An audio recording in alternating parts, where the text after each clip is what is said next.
doing? Oh my gosh. Oh, trying to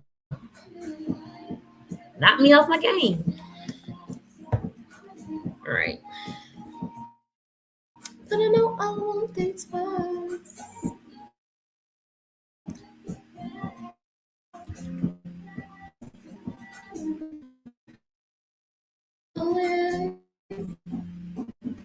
All right, everywhere. So I can see me.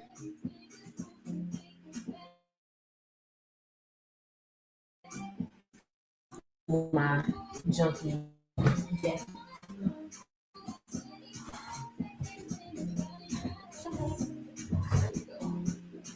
Can't see that. All right. Shot clock. Okay. We're all set. Ready to go.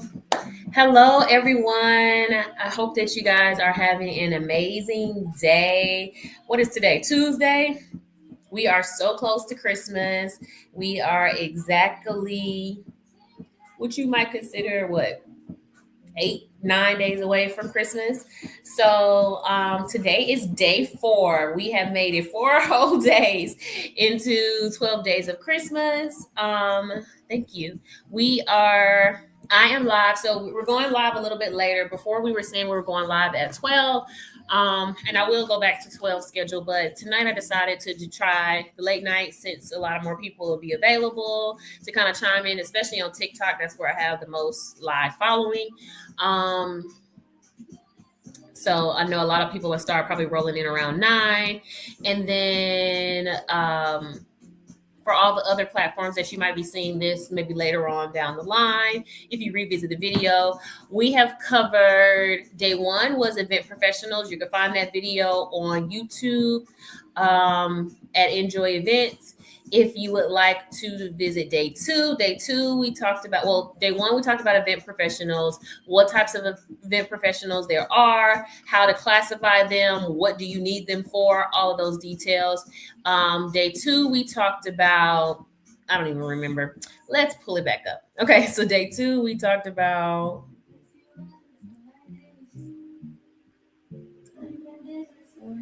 so we talked about event professionals. Day 2, we talked about budget. We actually went through a full budget. I actually priced out what it was like to source a wedding and what some of the prices are. So you could check that video out again on Enjoy Events on YouTube.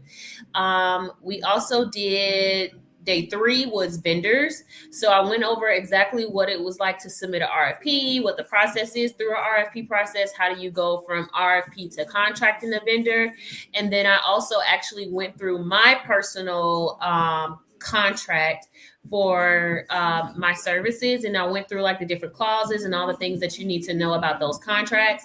So you could definitely check that out again on what YouTube Enjoy Events. I do have another YouTube page. It is I'm Jasmine Joy, just like all of my other platforms. But as it relates to content that is event related, I'm going to try to keep those separated. So you can check those out at any time. If you're looking at this video later on, then the description box below has details of the video, as well as how to connect with me again on Enjoy Events on Instagram and all platforms. Okay. So we're going to get right into it because I don't want to be on here all night, at least not talking about this. So we're going to get started. Let me go ahead and add my screen. What I do want to just kind of give you an overview of is what to expect.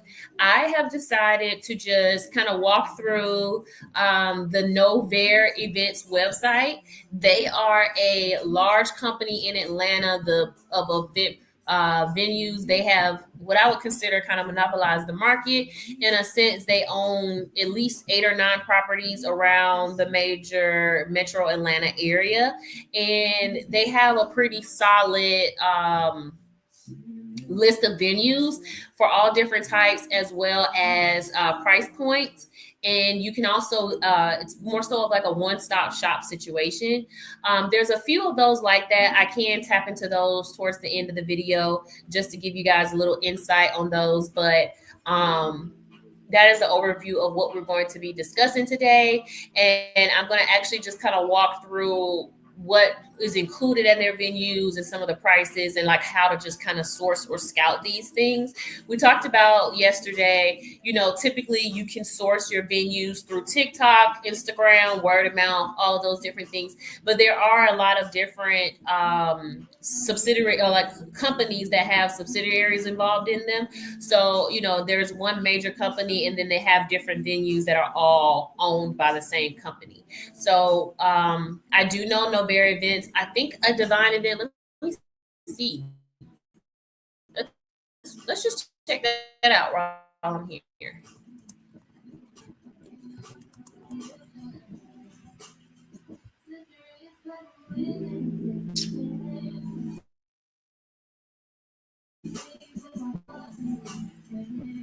Um,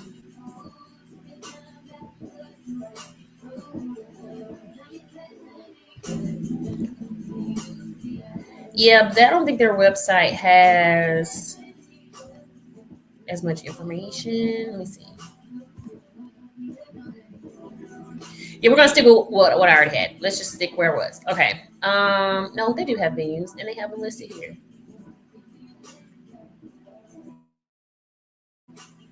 All right, we can. Nope, the website is not working.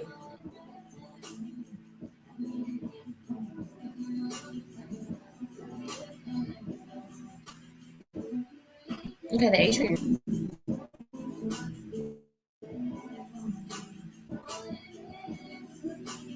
Mm-hmm. Sorry, y'all. I'm just doing trying to see if I can pull up some other options for y'all to see. But they don't have.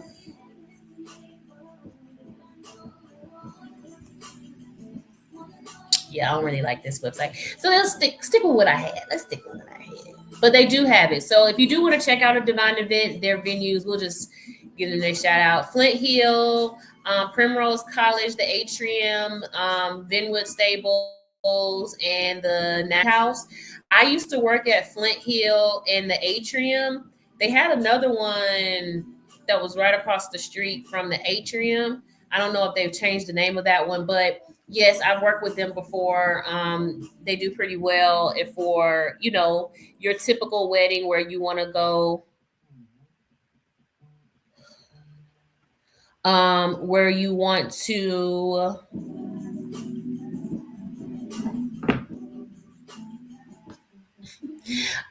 where you want to go for if you want to do weddings that are like 4 to 5 hours. You want a one-stop shop, everything included. You just walk into your wedding and walk out. They are really good for that. A Divine Event, they have several different wedding venues. They are a little bit more on the outer skirts of the perimeter metro area, but they definitely have a great package. And so, like I said, they're package weddings. So I'm not really going to talk about them. We're going to more so talk about wedding venues that actually have just food and beverage minimums and preferred vendors. So let me add to the screen. Shout out to them. And then let me go full screen. So as I'm seeing what I see, we don't need to manipulate the screen too much. Okay, cool. All righty. I have to make sure I stay in the screen. All right, so we are looking at Novair Events. We're gonna scroll down. I hate that my mouse isn't working. So here they list all of the details, what the experience is like, what the service is like. But here's where they actually have all of their venues. Um, you can see the sliding screen. So their venues include, start from the beginning. All right. So we're gonna start with the Summer House. I guess that's how you pronounce that. Summer or Studio is in West Midtown. They also have, which is currently their newest venue. I think it is still under development. It should be open now, give or take. But I haven't heard anything. But it's going to be called the West House. It is in West Midtown as well. They have 103 West, which is in Buckhead. I've been to some weddings there. They also have 433 Bishop. It is more of a modern, sleek space. That's like gives you a garden experience. They also have Bishop Station, which gives you that farm like look. The Biltmore Ballrooms, everybody's heard of it. It is a traditional wedding venue through and through. The Foundry at Puritan Mills. They have again a mix between industrial, lofty, form like style. I've been to some events there. Then you have Guardian Works. It is 100% rustic. Um, they also have the Stave Room. Um, so yeah, I don't know how many that is. I didn't count. One, two, three, four, five, six, seven, eight, nine venues listed here if I counted correctly. So we're gonna dive right in.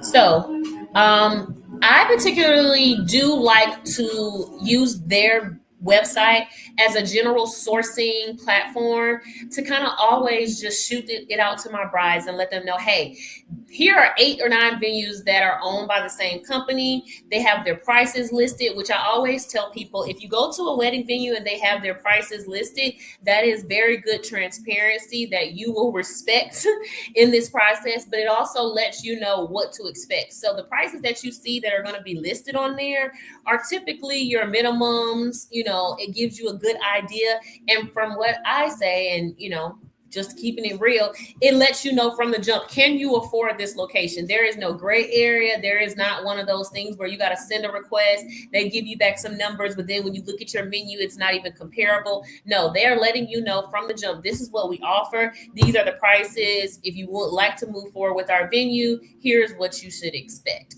So I'm going to start with 103 West because we're here and I have actually been to this venue. So I can be able to kind of walk you guys through what to expect in their space. So let's go through some of their pictures. As you enter the venue, I don't know if you haven't been there, it is located in the Buckhead area. And when you walk into the venue, they have valet parking. And then you come in, and this would be your ceremony space. Obviously, it is already built for an all white, very luxury, that crisp white look wedding. Um,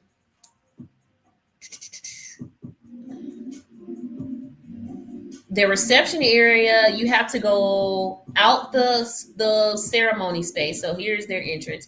You go out of the ceremony space into a lobby area that does have a bar. This is this area right here.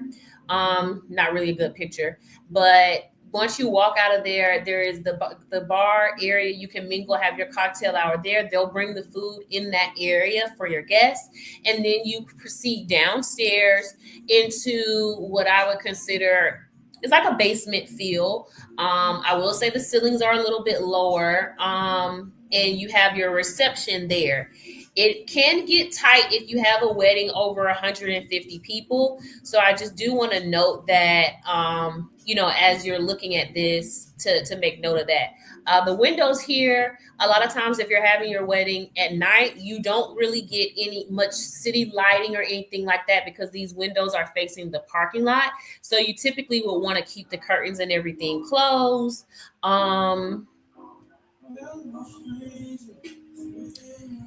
So they have, the different types of events. Obviously, you can have wedding, social, corporate, and you can visit their page. It has all of their details, where they're located, map directions.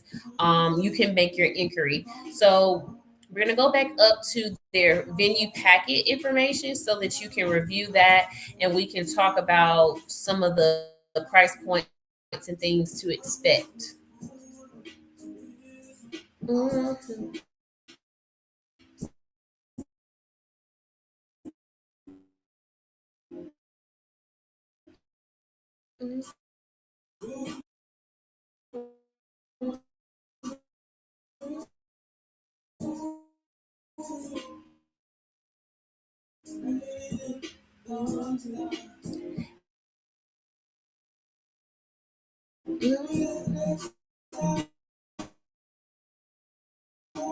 Come Oh, you working real well. Okay, so some parts are still loaded, but we're gonna scroll. Um, so they have their about me area. It lets you know what their address is. Um, So, what is included in your experience? Your rental includes access to your chosen ballroom and the pre-function space for your duration of the rental. So you can separate the ballroom from the pre-function space, the ceremony, all of those different things if you so choose. Additionally, they have 60-inch round tables. They don't really specify exactly how many, but it would be enough to put the room at capacity at least. They have stylish highboy tables, no linen needed. So that is considered a sustainability practice that has been implemented over the last couple of years. That if you don't use linen, paper cups, all of those kinds of things, that is a sustainability feature to help, cut back on water usage and washing them and all that kind of stuff. So that is really good if you're looking for, sustainability or eco-driven. They have silver Shivari chairs. So if you would like gold, clear, anything else, you would have to bring those in yourself. But they do have silver, which automatically matches the space. Your rental includes 4 hours of event time, 3 hours of vendor setup, and 1 hour of breakdown. You get one night of event manager. So we talked about in our event professionals, what does that consist of? Your event manager is there for the venue. They are there to make sure that your safari chairs are out. They are there to make sure that your table rounds are there. They're there to make sure your high boys are good, your catering and bar and all of that stuff is set up. But they are not there, and I will repeat, they are not there to make sure that your bridesmaids are in place. They are not there to make sure that your DJ showed up on time. They are not there to help your mother find her seat. So you do want to make sure that you have your own event planner or someone that is working on your behalf to actually execute the event. They do have two backup house personnels, and so those are the people that are working on the back end to make sure that all of the things that are going on with catering and in the kitchen and all of those things are being executed properly. And then you have one security personnel. I'm sure within the contract, depending on the size of your group, if you need to hire additional security or anything as such, that is something that will be quoted out. But in your traditional event rental, that is what is included.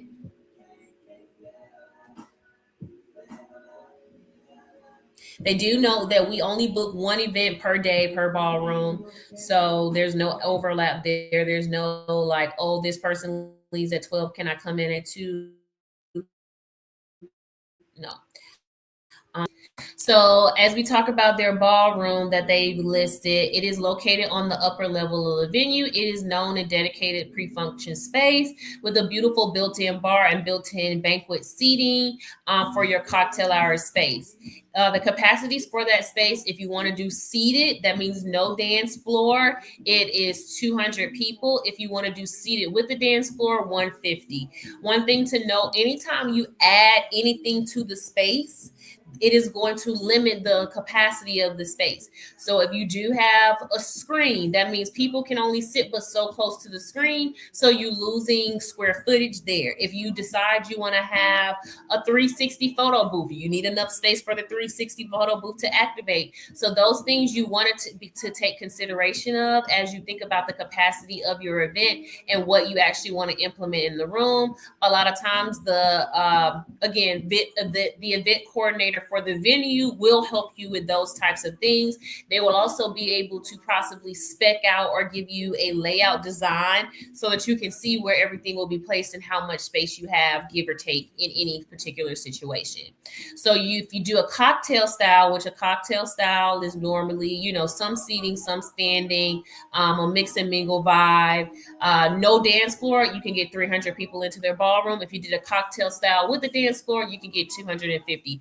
The whole venue buyout can accommodate 500 plus guests. So you want to inquire about that in your rental if that is something that you choose to do. We're scrolling. Okay. So now you have the grand ballroom. The grand ballroom is located on the lower level of the venue that I talked about that gives a little bit of a basement vibe.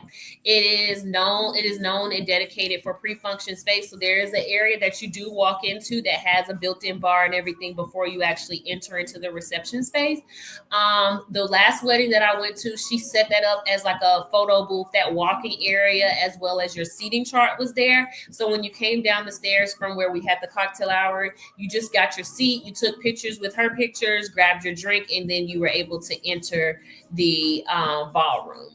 So the ballroom is pretty straightforward. If you want to do seated, no dance floor is 300. If you want to do seated with the dance floor, it is 220. If you want to do cocktail style, no dance floor, 350. Cocktail style with the dance floor, 300.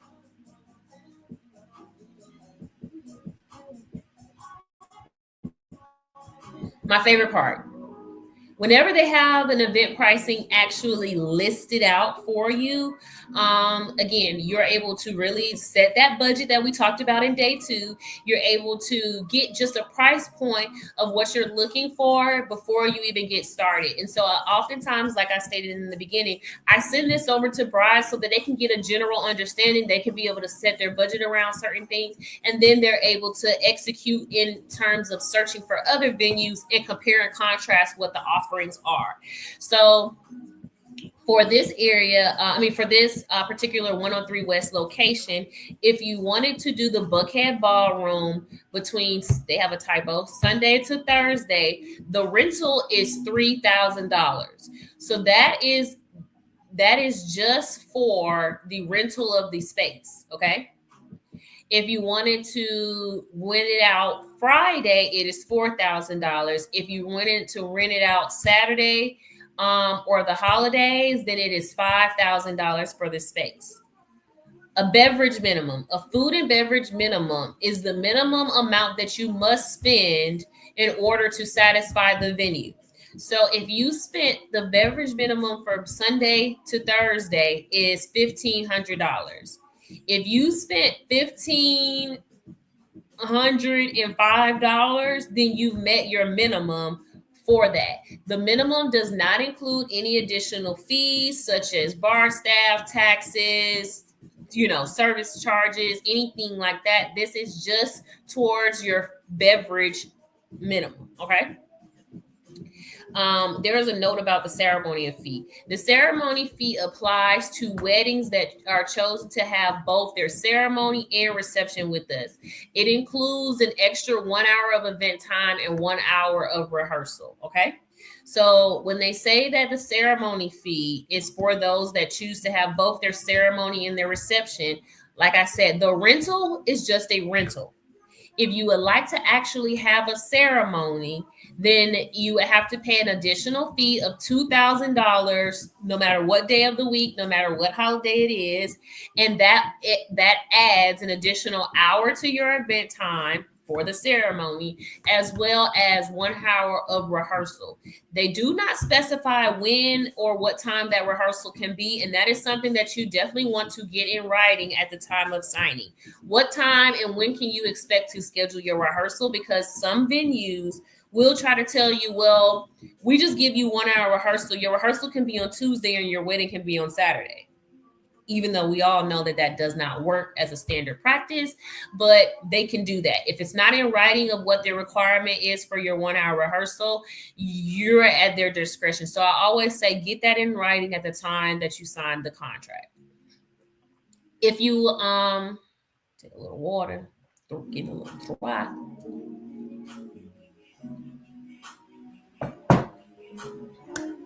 So if you wanted to do the grand ballroom, they have a pretty much similar pricing structure. If you wanted to do both ballrooms, that is different. If you wanted to do both ballrooms, Sunday to Thursday, your rental fee is $5,000. The food and beverage minimum is you must inquire about. The ceremony fee still remains the same. For Friday rentals for both ballrooms, it is $7,000 with a $5,000 beverage minimum.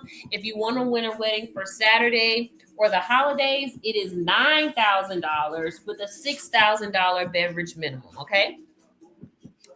As I stated, the final bar pricing, bar staffing, taxes for liquor and sales, and production fee, which is 24%, production service, same thing. Additional event and load in time, parking attendance are additional fees, and that is something that you will negotiate within your contract. If you would like to inquire about holiday proms, citywide events, or December rates, they'll let you know what those special rates are.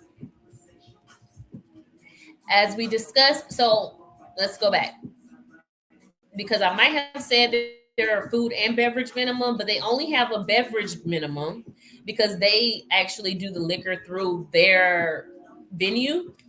If you did catering, you have to bring in your own caterer. They have a list of approved caterers. I'm not going to go through all of those. I'm just going to read you the details around it, which Ozzy. Okay, and so as I stated, for this particular company, not the venue, the company itself, they take care of all of your beverage needs exclusively, providing all bar services for your event. They have several bar packages for you to choose from, and you can edit based on your preferences. In the following pages, we'll go over that, but they do have ultra premium brands, they have premium brands, they have call brands, beer and wine, and non-alcoholic beverages.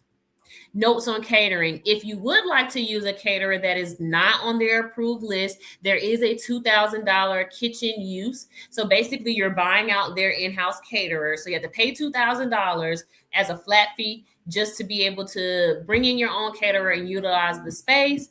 Then you also must provide a copy of their business license, a certificate of insurance 1 month prior to the event. They will need a copy of the caterer's paperwork before they can schedule the final planning meeting. And they want you to be sure that your caterer can comply with their in-house rules and documentation required. Pretty straightforward. If you're looking to bring in a high-end caterer that is, well-known and, a large company, they've probably already worked with these venues. They already know, the ins and outs and such. If you're going to bring in a smaller caterer or someone that you know personally, a family friend or something like that, ask them if they work with the venue, because they may have. If they haven't, then you definitely want to make sure that before you contract that caterer, that you put them in contact with your event manager or the event salesperson for that particular venue. And this is across the board. This is for any venue. We're talking about any venue. These are just the standard practices and processes. You want to make sure that you connect them so that you can be sure that they're on the same page and understand the expectations. That way, if the caterer needs to do anything special for themselves, such as get an additional heater or load in somewhere, or they maybe have to set up their own outdoor tent because they don't have enough space in the kitchen. Maybe the kitchen only has warmers, all of those different things. You want to make sure that they can be able to ask the required questions that they need to pull off the services before you contract. Because if you contract with the caterer, you are contractually obligated to whatever their terms and conditions are, even if they're not able to execute on your wedding because the venue does not allow that. So you want to make sure that you are clear on both ends and that you merge them together so that they can be able to ask any of the required questions and meet the exact needs of your wedding. Okay. Bar packages. Bar packages and pricing is based on a 4-hour service time based on the whole entire event. Not the entire event, but your scheduled time. If you choose to add additional hours or anything like that, you will have to notify them. All of the per person packages include butler pass wine upon request. Upon guest arrival for cocktail hour. All packages include your Cokes, your Sprites, all of the drinks and mixers that are required for a full bar. Their premium, ultra premium packages, they start at $70 per guest, which is pretty standard. If you go to like a hotel or something like that, sometimes they typically price their packages on a 90-minute to 2-hour schedule, and normally those are around $32. If you want to double that additional hours, 2 hours, then it does get you back up into that 70 price range. So this is pretty standard. That includes your Hendrix Gin, your Casamigos, your Grey Goose, rum, Johnny Walker Black, basil bourbon, your wine selections. I'm not going to read all those because I'm not going to get to butchering all these names. And then your beer selections. Their premium packages start at $43 per guest. Again, that is 4 hours. So you're thinking, your, again, Bombay Gin, your tequila, Tito's, Bustletown, Bacardi, Bullet, Crown Royal. That is in your premium package, $43 per guest, $37.50 per guest. For your call drinks,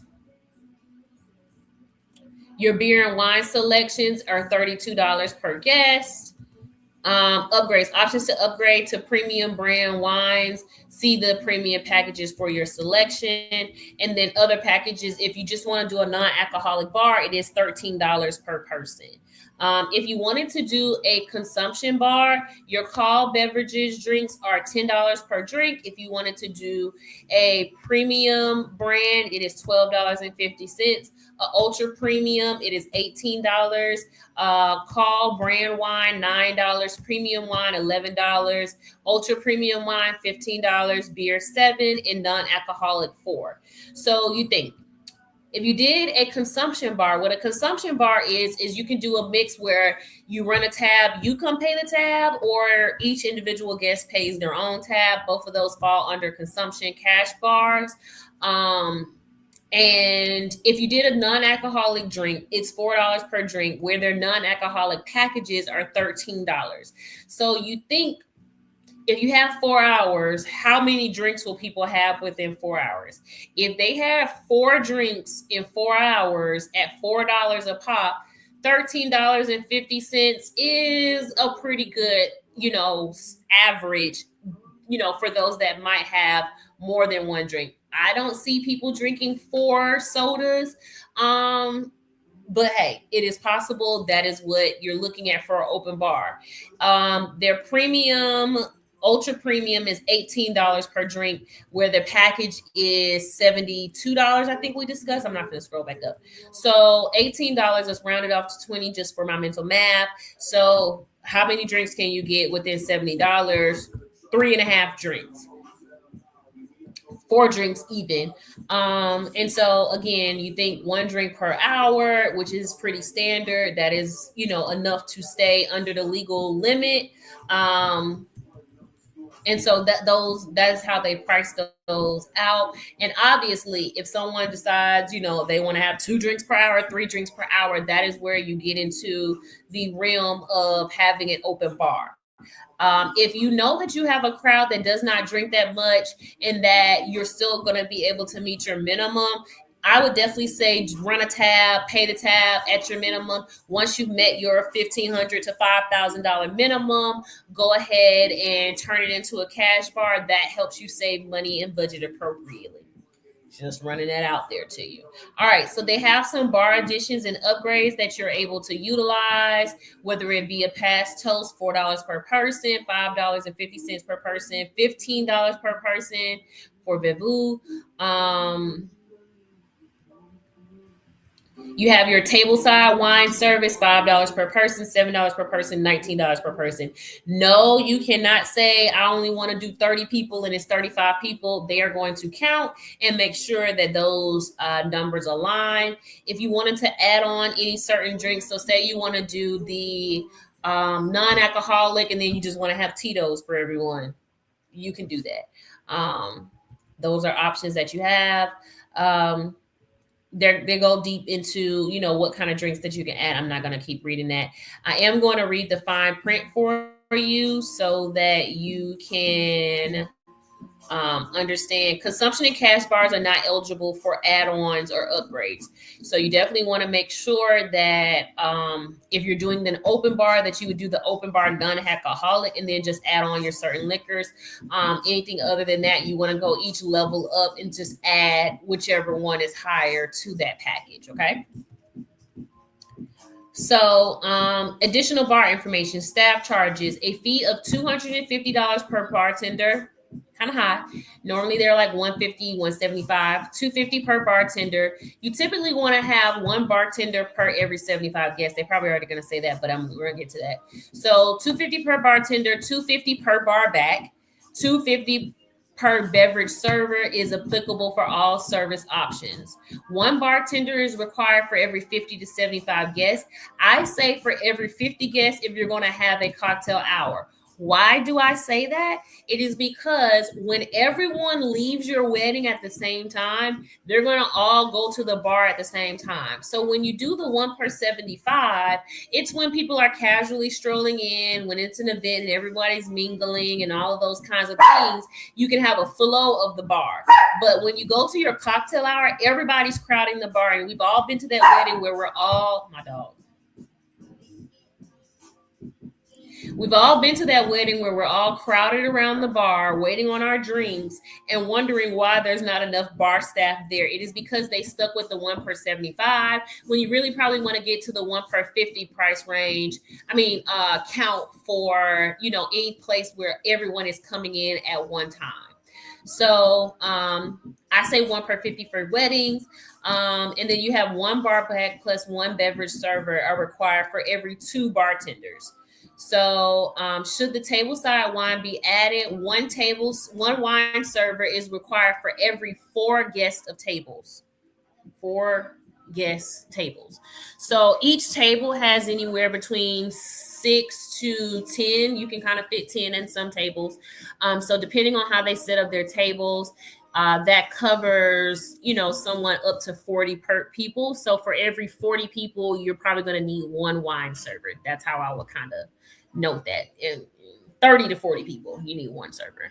A fee of $250 per wine server. So basically all of their servers are $250, and you're sticking within a range of 50 to 75 for your bartender. For every bartender, you need one beverage server and one bar back. And then all beverages are subject to a 24% production fee that is interchangeable for a service fee, 8.9% sales tax.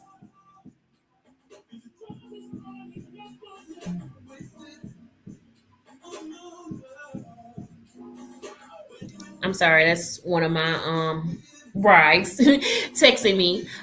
Okay. And so 8.9% sales tax is applied to the beverage and service charges. And crazy thing is, my ADD, she literally just sent me one of the venues for this. We had talked about that, but hey, I digress.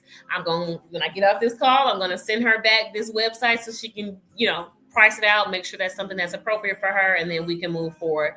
But an additional 3% sales taxes apply for liquor sales, okay?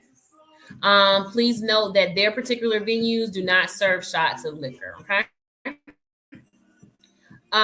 So yeah, that is just they do provide in this package just recommended nearby hotels as well as recommended vendors that you could possibly use. I'm going to scroll down booking information. All right. As it relates to touring, you are able to schedule a tour Monday through Friday, 9:30 to 4. You can inquire about a schedule. A lot of times, wedding venues and such do not tour on the weekends because hopefully they're booked. But if they aren't booked, they obviously will tour you if they are available to do that. For this particular venue, if you're holding a date or looking for a payment schedule, the full facility rental is due with the return of a signed contract within 7 days of receipt. The date of the event is not reserved until the payment of the signed rental agreement is received. This rental payment and all other deposits and payments are non-refundable and non-transferable. 6 months prior to your event, the beverage minimum is due. The final balance in a separate $1,500 refundable damage deposit is due 10 days prior to your event. They accept payments in the form of cash, check, credit card, or direct deposit. Checks may be payable to them. 3 to 4% admin fee is applied to all credit card transactions, and they recommend ACH direct payment as the easiest way to receive and avoid any fees. They want you to keep in mind the policies of event staffing and charging, wedding ceremony, rehearsals, work around other booked events. We talked about that. So if you are looking to have a ceremony rehearsal, you probably want to try to get it in contract. And what I say for venues like this is go ahead and let them know, hey, I want to have my rehearsal at 9 a.m., 10 a.m. the day before your wedding. That way, most times, if someone is having a wedding, they're not getting married at 10 a.m. in the morning. So even if they're loading in, they can be able to touch base with you. Let me answer this as my client. Hi, Sheree. Hey, yeah, I'm wrapping up my live from my 12 days of Christmas, and I'll call you back in like 10, 15 minutes. No, you're fine. Why are you whispering? You on the phone. All right, I'll call you back. Okay, bye. Um, Okay, so the rates are higher and beverage minimums apply for citywide events, holidays, proms, December events. Sundays and certain holidays have Saturday rates minimums such as Labor Day, Memorial Day, July 4th. So if you're trying to get married on July 4th and you're like, oh, it's a Tuesday, I can get this rate. No, they're going to charge you the Saturday rate or the holiday rate. You know, these things are pretty standard across the board for venues, and it's kind of like, you know, if you were a business, how would you structure your business? And so I always explain to my brides, this is a money grab for them. You know, it is not going to be fair. It is not going to be like, oh, I thought that they were going to discount something. No, they are here to make their money, and you are not the only person and not going to be the last person that is looking for their space. So they're not really going to cut any corners for you. It is going to be very direct and to the point. So if you're looking to get married on any holiday, you can expect them to still charge you a certain fee. We talked about no liquor shots. A lot of times venues say no sparklers or confetti allowed, no colored smoke. Sometimes they might even tell you no rose petals, no real rose petals on the floor. All of those different things could be contingencies within the venue. And so you want to make sure that all of that is clear in your contract and that you have requested anything that you would like for your wedding at the time of contract. You always have an opportunity for an addendum, but it is not always required to be approved. So you want to get it in as early as possible. Rates are subject to change without any notice. So if you're looking at this document and you're looking to get married and you see it, just because you see the price today, it does not mean that it's going to be the price next Friday. So act now and get everything in writing so that you can always be able to lock in your best rate. For event parking information, there is a flat $500 fee for the lot, and you have to inquire about your specific needs and valet. So that means if you're having an event and it's only 30 people coming, then it's still going to be a flat rate for that parking lot. But if for any reason you're going to have 600 attendees because they can hold more than 500, then you're probably going to need to hire some additional staff. You're going to need, something. So they're going to let you know what those fees are additionally for that. Hey, that kind of sums up what it's like to kind of source a venue and what some of their offerings are. I just wanted to do, again, a high level. This is just 12 days of Christmas. We're just giving a high level educational format of what to expect when you're looking at a wedding venue.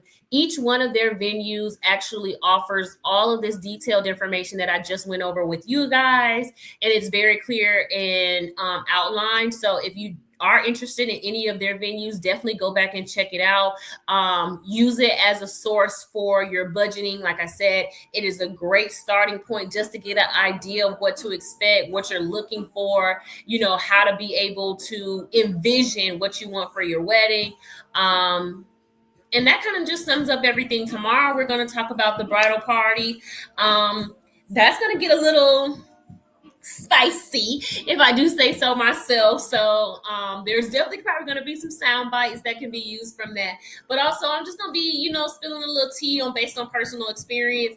I will probably not be operating from a professional standpoint in that. I'm probably going to just kind of keep it a little real with y'all about like what I think is just ethically and morally correct for what you need to ask of your bridal party, and anything beyond that is on you. So we're gonna keep this a little more based on my personal experience, because that's the only thing I could go off of with the bridal party. I don't manage bridal parties. I don't really have much to do with that as a wedding planner outside of, telling them what to do when it relates to the wedding. But how you deal with your wedding party is completely up to you. So that's why I say I'm going to just give you personal experience and what I think is, best practice. And then from there, you guys can take from it what you would like. Again, always connect with me on Enjoy Events on any platform. That is ENJOI.events on most platforms. I think on YouTube, there is not a period in the middle. It's just Enjoy Events. All of my other personal platforms are the same as my TikTok and Instagram. That is I'm Jasmine Joy. If you would like to contact me or submit a request for my service, visit me on www.ioevents.com. Toodles for now. I will talk to you guys tomorrow.